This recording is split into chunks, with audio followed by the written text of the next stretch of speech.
Latoya Forever's 10 Implicit Lessons from the Divorce. Hello, this is Lola coming to you live from lolandola.com. And this is Ola. In today's lesson, we are sharing 10 lessons we have extracted from Latoya's Forever Marriage and Divorce.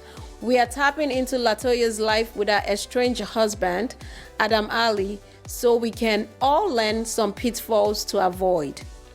After watching our two-part video interview that she released on her channel and channel with the new boyfriend, where it seemed that she wrote the questions, and watching the interview that her ex-husband did with blogger Online with Tasha K, we have extracted these 10 lessons that we believe regular people like us can learn from, protect our relationship with our spouse, and subsequently protect our marriages.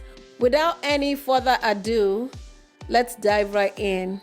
So what would you say is the number one implied lesson Latoya is trying to teach us with all these tell-all interviews? Lesson number 1, marriage is not for children. Quite a bit of the communications within romantic relationships during and after is done through body languages, regardless of how much you claim conversations to be the key. Fun tip: conversation is not the same as communication. The first interview we saw was the interview that Online with Tasha K did with the ex-husband Adam Ali. As soon as the interview started, I could read his body language and I picked up lots of immature signals. One may say I was prejudging him without knowing him, but we all prejudge. Also, it is important to note that prejudging is different from judging. Our prejudice is a function of our experiences, and what we do have are personal experiences and that of clients. Most people go into marriage as amateurs without intending to, but that's exactly what it is. So nothing special there.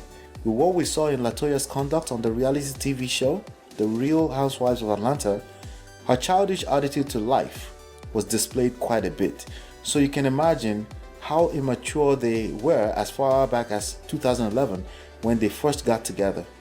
The lesson here is to try as much as possible to understand basic adulting and knowing as much as possible about self before getting in the serious business of marriage. What second lesson did you get from watching Adam Ali being interviewed on Tasha K's platform? Lesson number 2, don't keep scores with your spouse or partner. Many people are stuck on the give and take formula when in fact the only way for relationships to thrive is to go there and focus on giving. This is especially true if you are the man who is always complaining about how your wife is not keeping her own end of the bargain. Relationships, especially within the context of marriage, is not a bargain game, and you will always lose when you actively keep scores with each other. Healthy relationships are as simple as outgiving each other. It's a game of choosing a partner that you love enough to want to just give to without expectations. Adam Ali referenced this so many times by saying Latoya, as the face of their brand, seemed to always fall off our responsibilities. Was she right or wrong? That's irrelevant in healthy relationships. Knowing what we know, it sounds like Adam was quite adamant about getting things done when they are supposed to get done, even if that creates division between the two of them. With his good intentions, he found himself in a place of conflict with his wife, often all in the name of business. They both blame it on the business, but this is simply a case of a man who confuses his lady with a business partner. At the end of the day, it's their own emotions that play the tricks on them and not the business. A simple root cause analysis will reveal that. So what would you say about the many events they've had over the years? Like, for example, Adam allegedly cussed Latoya out for trapping him with the conception of their second baby. Lesson number 3, don't sweep problems under the rug. As you said, there were many events over the years that were not necessarily signals for divorce, but signals to seek professional help. One of the main problems is that some take it as an attack when the partner suggests counseling, therapy, or coaching. In fact, I was that guy. It's best to receive it as an opportunity to analyze the marriage and adjust for best chances of good love and longevity. They missed so many opportunities like most people and swept those problems under the rug. We almost lost our marriage doing the same thing. Do you think it's different for celebrities or couples who do business together? Lesson number 4. We are the problem, not the business. Humans have the same basic needs, and the only difference is our individual stories. That is to be considered when navigating life and love. Latoya and Adam allowed division from what we considered to be natural environmental factors, such as their occupation and status.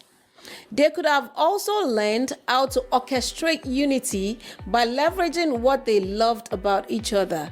They went the other route instead. Do you think unwanted pregnancy played a role in the fate of their marriage? Lesson number 5. Pregnancy is not an automatic marriage. Their first unplanned pregnancy played a role only because unfit people weaponize everything against themselves.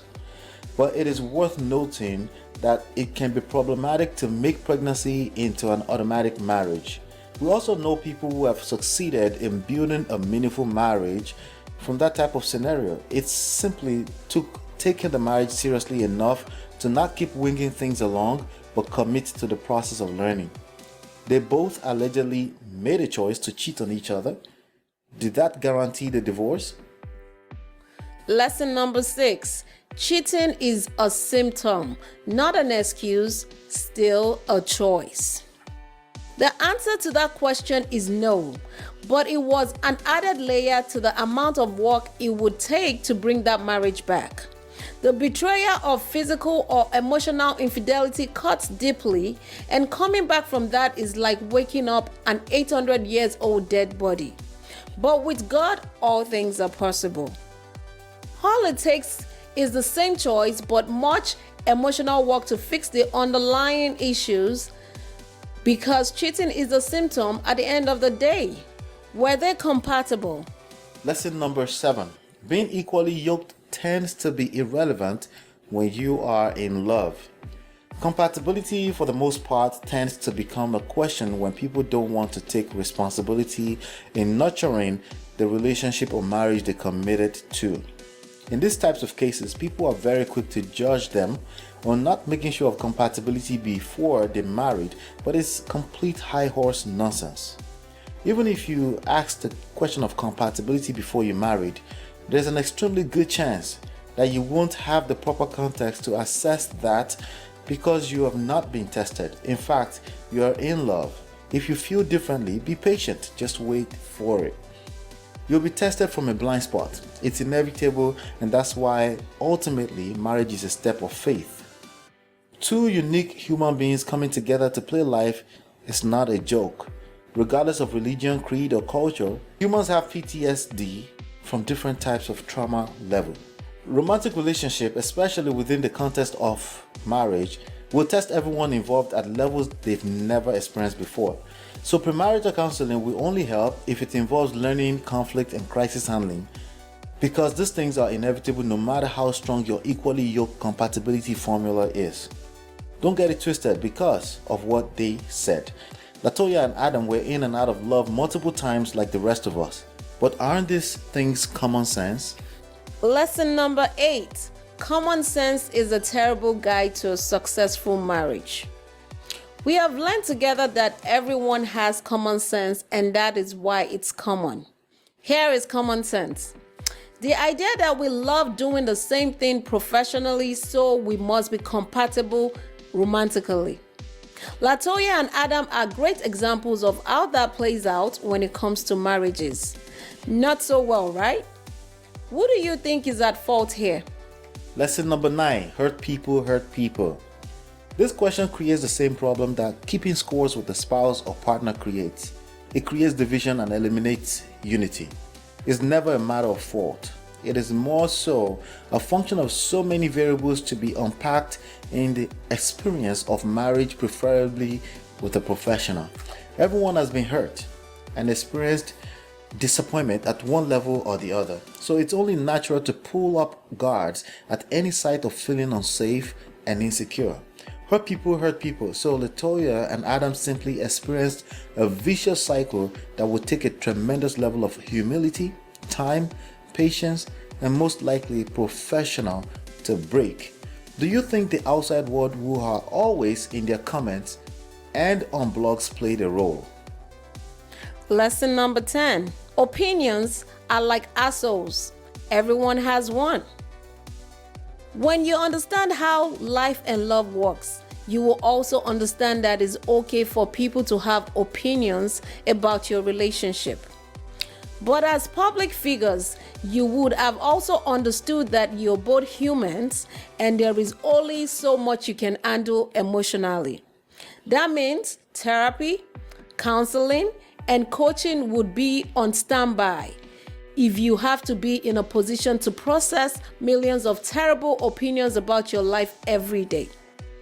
At a basic level, we all have to manage others' opinions in our marriage. Inside the book, Get My Marriage Back, we tell our story and how we were able to come back from a foul divorce. Download it for free at www.getmymarriageback.com.